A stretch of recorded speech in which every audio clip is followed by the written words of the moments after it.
was here, Mama Chia, Mama Quaba, Brasso, so, Mamma, Maudobison, somewhere, Yababa, no pay, Yabani, the Baba, some more, and some of the dosopa, not personal, and ye say, bet me, I can say, economic community of West African states here, eternity, I can say, ECOWAS and Penning for, one more, and yes, Jinaye, second Biaso, a soldier for no, my Jinije, minor Diabosono, or more Eddie Asrafo, Echo, Aquaco, two more minimum. I was your meeting, Ecoso, or Nigeria, Bontes, near Beco, near the Nia Quaco Dietri, and in the Intitia. About some performance and Jeffa Pronoso say, Mammy Cecilia Brother Panen no a Dom Kuma, or Raspi Fima for Junibisa Combiaso, Rasuja Fonifia Como Muba, or the Crat Abaco to speak and him say, Bea, Yen Chassie, the minister singing na, and ya Bermum Pedin for, Yen Shisho more Esika Semo, Yera Alan Kojotra Mati and ne, and ordinary proper a baby ye, a was sentimental, na a hen or nature, Abuzia, some performance and Jeff when he did, and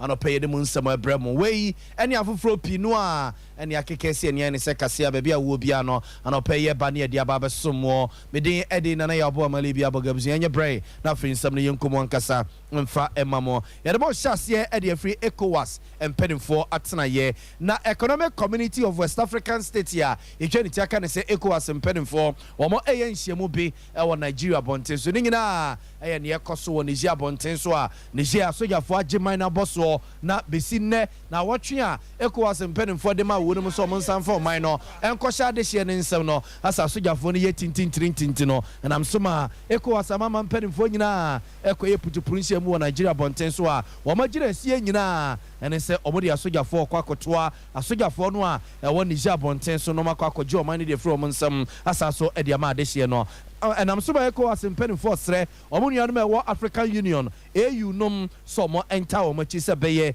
na Omanamun 2 way, a baby payo, or Penio that ECOWAS Kona no, Sir President, Omar, Alio, Tuare, one not any general man named Semi, Eton Sem for him. About the consequences for their action before the community. Call on the African Union to endorse all the decisions taken by the ECOWAS authority on the situation in Niger. Further call on all partner countries and institutions, including the United Nations, to support ECOWAS in its effort to ensure a quick restoration of constitutional order in conformity with its normative instruments. Direct the President of the Commission to monitor the implementation of the sanctions. Direct the Committee of the Chief of Defense Staff to activate the ECOWAS standby force with all its elements. Order the deployment of the ECOWAS standby force to restore constitutional order in the Republic of Niger. Underscore its continued commitment to the restoration of constitutional order. I was for way a penny Omar Aliu Tuare, where president da ECOWAS Kuna no ye te say Genesia ECOWAS a mamma penny for no na walking kind at the Echren Semche for a noche or penny Otia ECOWAS Koning in no such a man a Nigeria man penny a ye Ahmed Bola Tinubu one also saw at the same say at all a Semche for him. Sompa with hosts, with democracy, freedom and economic development, not only of ECOWAS region, but the African continent as a whole. Today we gather with profound sense of urgency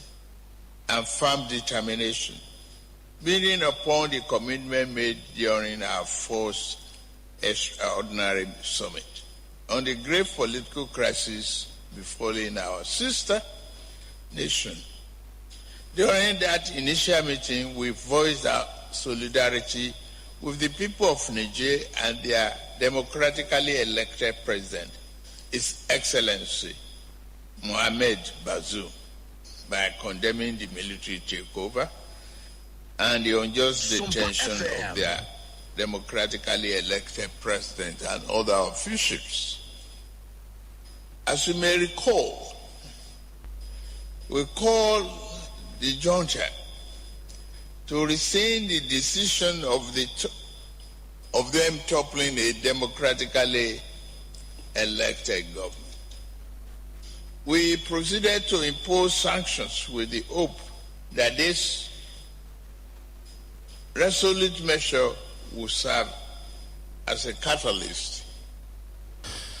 For way a openi Ahmed a Bola Tinubu and a president of Nigeria Bonte so equals na ono and a chairman edanwa na ochirichiri mu baby o maba bedrui baby o mufri a omo ede aba bedu baby o medrui ye nedie omo esuma soja for so monko Niger mine mo no monko ju man no emfa emfri asrafo ne nsem no mo ensa so mfama adehye no abza for sankomo ya ho na eye national chairman edema NDC amanyuku no Yera Johnson e sedu nketie ye ne so obesre mampeni na nado den kwaku fo do se sa de no a ECOWAS ama mampeni fo ne kwakoye no hwe eno amfa Ghana soja fo ankwanko ka ho ama soja fo na ankwanko wu sebi ewo bia emfa so bia eni so openi eye Johnson e sedu nketia soja kofa to ye ku dita there's no difference between ade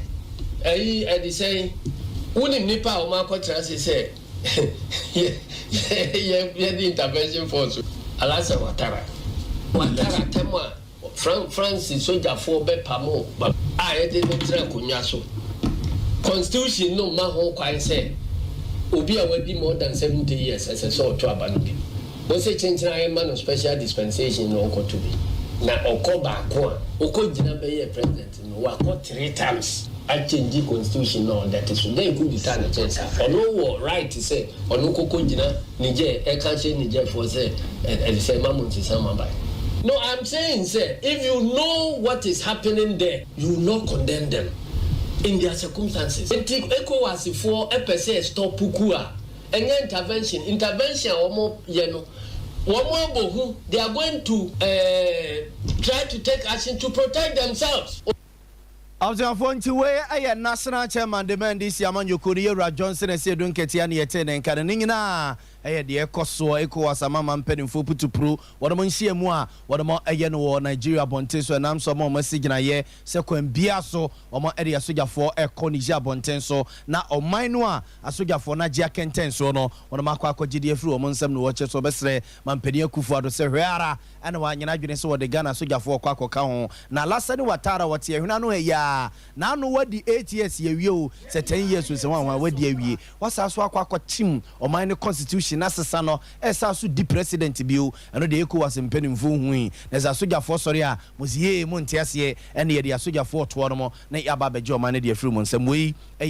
national chairman edema NDC amanyoko ne nsem eno no ye fa mo ko Cecilia Brother pa nsem no ho na bo for ma me Cecilia Brother pa enkomo yi ho ena enra ebeto dwase yes special prosecutor mpenim for meka hye so a be na ne nansanie ene de beto manim se aban ede ne nsa to ma me Cecilia Brother pa ne bank account nyina so ene say ye dollars ne wom say ye pounds ne wom say ye cedis ne wom say ye euro ne wom o ne nyina aban de ne nsa akwakoto so a wono ma HSM fisimu ene court no asem na odie no se bi on betima fifi niema mo no ma hunu se bi adwirim bi koso baabi anase krono bi koso o baabi nti no ene nam so ma matu saa anamono na yesisi kapimu a ne bank account a womo akwako hunu no egumu no nyasam keto sika egu ma me ne bank account mu no eche kurei eno enenam so ema opani samolo kuje to black o yemra se bigani ma dehia ewo eye nofton abaton pesua so wagira ni nuanum dom kuma ne nyina namo e de atugya se emra se bigafo no ewa akwama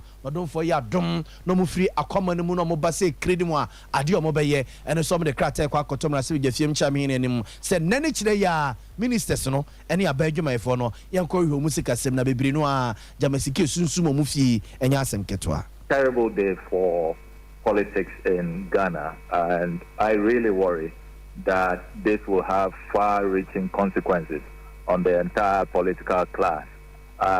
even though the ruling party will be most affected. But depending on how this is managed and the reforms that take place, if care is not taken, it will delve a mortal wound, if you like, on the entire credibility and image of the Ghanaian political class. This is a matter that should not be taken lightly at all. I must, first of all, commend the Office of Special Prosecutor. So far, it will appear that they are doing a credible job, and they deserve all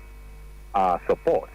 Having said that, these revelations begin to speak to how endemic Observe Yemraswe Genia de Ma this year war North Tonga Baton Pesia Honorable Samuel Okujetu Ablakwa and at Yetene Canon and Watchery Emranim di Bako lawyer Nick Papo Adosono at the source say oh no so no na Yemranim for Cheya Wako Court Wagana Constitution Wakan Suru de Kusi from no Uhunu Bia Echrese Ebia me ya boma misia say no Emrane Chese Memphis Mesi and also Bentine and then to be fee Memphis Cassi Nancy Butum Memphis Cassi and to be bagimo and answer me wallet Musicado say and I met me the aqua to me bank account mo was a Ghana mre bien one more Echresi Kadodoa Pabrani be betimi the guni fee a betimi the Aseni Butum a betimi the aqua guni bank account mo and the assembly down on Mosano Yanya you were home pa. There is no statute that I know of. And then I want to add a caveat that I know of. So if somebody else has a statute that maybe can draw our attention to, he can also assist us. But to my knowledge, there is no law that prohibits a person to hold a particular amount of money in his or her account. What the financial institutions have is what you call anti-money laundering regulations or anti-money laundering officers whose duty is to ensure that our financial institutions are not used for money laundering purposes. Observe for way a lawyer ni Papo Adoni Etene can no chiri lawyer Martin Pebu so no e de kakra so say asem no da honom no e be ye dene say eye ene ma Miss Cecilia Branda pa obetimi atwitwade age ne ho he sika ba ye o se ne nua be ma bi a wawuo dia afi kwansini no asa kokoto akwa dan na no say nye ne nua be ma ne dia ne mum e yo no ane dia che sensem na akwa prekese ne nti asem na da honom no e be de dia mama Miss Cecilia Branda papa. When this money was found, when the story came out, Madam Dapa tried to say the money belonged to the deceased brother. That was when the case was spoiled. Let me speak Ghanaian English. Yes, they spoiled the matter by saying the deceased brother. When an accused, a suspect begins to make statements which don't check out, then you lose the trust of the court. Several cases where you make one statement which conflicts with this and another. And it's not only even an accused person, a witness generally. If a witness comes to court and makes one statement and then contradicts himself,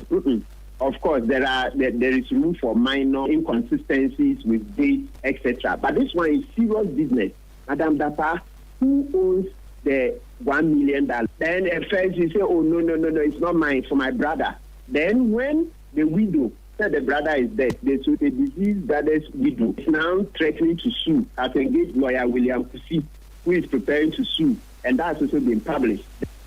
I was for way a lawyer Martin Pebu so dear what they MI no nti asam no eja kwakwa ebese panikoni ya put it to you for ya a lawyer for yi ene betimi ya kabie nti mu nsam no no ye ne de akire abusua for de befra to bia ne yemfa nka memo ye to aso ne de makwa MPP amanyuku num ye ra alanko jo kire mate abusua ene na ntete abato so performance mjefa pronso kire se wode na probo e wa sentimental mu bibia akoya wode ekwa wieye na wotwe mu a ene ye beka ne se waba bedi wa sentimental ma sei fie na odi atodwa se wono ene obi a obetimi edinkunim ede ama MPP amanyuku no 2024 elections no a ye papa ho ne yakoto no na osaso ye popular eche obi a delegates ne mfa tumi ma no over 15 years 16 years akanipa mi elope Akufo-Addo ene chemati eji me boy nyina ebi amba mu bio na personal dwen ho say 2007 and before those who echo contest na eka nipa mienu Sematini Akufo-Addo na Akufo-Addo be president awie okojina home a na oprobi obedina dia na oprobi obedina dia oprobi obedina dia na party no edu baby a na I say the ninkae I was for yera alanko jo chiramate no achire eye mrasebe dwani owo mrasebe fiema this year e wa afo no southwest abaton pesua so yera Johnson Kwakuadu ne pesua so na yera alanko jo chiramate koye no so nsem kakra wode atu dwani abesia wo afo no na afo baton pesua so ha munyina mede osie anya oni anya mi kura no ababia bagana ha obedi fie nwɔtwe na ɔkɔ na ama foforɔ nso aba saa na ɛda Ghanafoɔ binom ɛne Ghanafoɔ nyinaa ebinom etim enti sɛ kɔba sɛ next year na ado down kwa kufu ado enya 8 years enya saa na kyerɛ sɛ ɛsɛ sɛ nka yɛkɔ na ɔfoforɔ nso ba nyɛ saa na nso ɛsɛ adwuma pa ɛbi aba yayɔ ɛwɔ Ghana henti Ghanafoɔ se ana mo se mo pɛ sɛ yɛtena bɛn mo bio ana mebɔ eti ɛna yɛyɛ sɛ yɛpɛ sɛ yɛ break the 8 no Abzafo we ayo Penny Johnson kwaku adu wo yemra sebedwane de ma de hye wo afano Southwest abaton pesua so we yemra yera alankojo kiremate ko ne pesua so no de sansem ye tudwa ye to akase no so de makọ enkrapompene mantemo ye de makọ aboso kan bonten so na aboso kan spare parts dealers association penimfo na omode atudwa se be no ma hunu de ho nsensem betumpon na agya ne naso ntino oma ade hyehyɛ pinu agu akwam wo mo dwadi ahodo a wo mo edie wa aboso kan bonten so na secretary odako ya no ma me gift fianko wone Sompa FM nsɛmtwefo ne nsɛmtwefo di nkomo nhyehyɛ kro no mo de agu akwam wo aboso kan bonten so nkrapompene mantemo a ebe page oma hunu de ho nsensem no wo chichire mu kakra de kire me executive ayaba yes in 100 days ni na me kasi bi say ya boy ho modern pa enso me bomba baso but me bomba me minimum executive me boy ho abaso say ya de say me me bia esi no ensi wa baso kan da boy ho modern say see a problem where entrance to the place na ada ho for 4-5 years yen kwan a ye de sa de no be fa so so ye ba ye tumi ko e ko fa pan fufo e ko twa kwan tube hyehyɛ mu ema ye diverting so no me nya kwan ko ya man so to a enta ho bio dota na apa wo ho no so ye sese mu ho aye fe kama no so twa mu no e bo modin a hyehyɛ street light bo baby be wa bo so kan a esum wo ho Abzafo nti we ya ma me gifty fianko a wo ye chochofo penny de ma buso kan spare parts dealers association for anana ochichi mu mpedimfo fra wo mo abeda ku na no ye wo no mo ye a be pija wo ma hone de hu nsensem na no wo boboso de ekire ye no ye to aso ne de kase na konfimfi mantemo na busuama wo ne tuase ye mane ye nuanom nkuma no a wo mo etro BC exams no ene na wo mo de ensohwe no nyina eba awieye na busua wo de wani che mfifi mantemu asuku bia ye fa ne se New Vision Preparatory School a ewo mankesima bonte so mfifi mantemu na abusua ye se headmaster ne proprietor wo model school na no wo magije nkwada nyina sika so mo kwa register wunum se wo ma diska no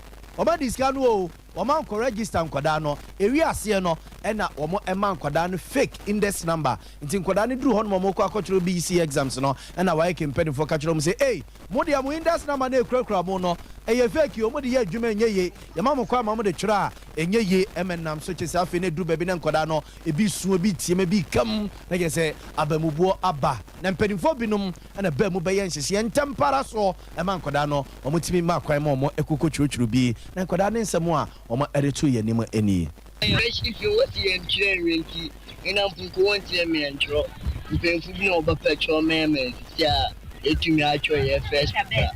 If you may, yeah, already there, yeah, what you're near them. Yes, you were with the why then? Open there, what's it? Yes, I'm sorry. Yesterday, no one.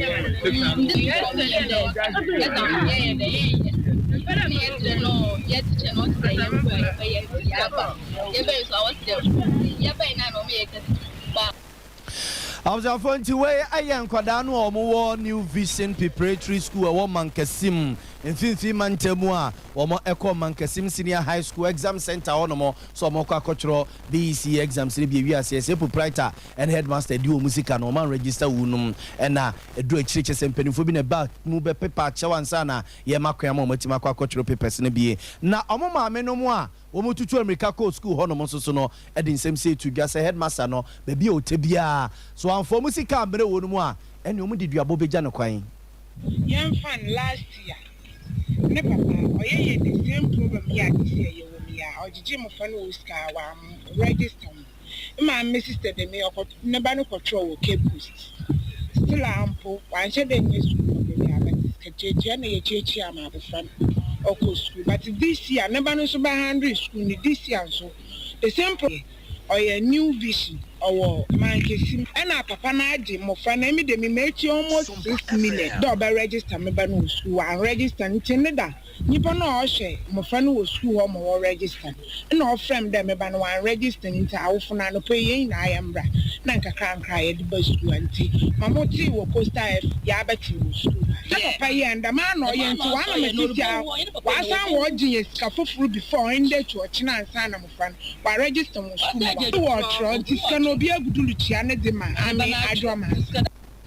I was going to wear a horse somewhere, see a war in Finsi Mantem, Mankasima Bonte, so about Tanya, Womama, a new vision preparatory school, a woman Kasim, and an hour more church or Monse Modechin, Bicrech, say, Papa no school, Yanediano, would be a Dinkodani be paying you, no, says why you mine, and what if you know this school Namaneba, and an abandon to be about yes, Uncle Dawi, it's wages and not just one tayo, it's way a about any being some more mode 2 years, Mabuzian for ye Jawa soon on paying some about one of the best someone. Yet the more SC ama adiache bia dwumadi atwa somidi ede nana ya abo amalibia bogano pay akosia sumane chinchin fidie ne de ma yen systematic so and ade yen ekọ television so ede ma se ama mumuni ne hwa anyado ago GN live dawase se wenya ye mujidi ye nida se ye besi ye dademu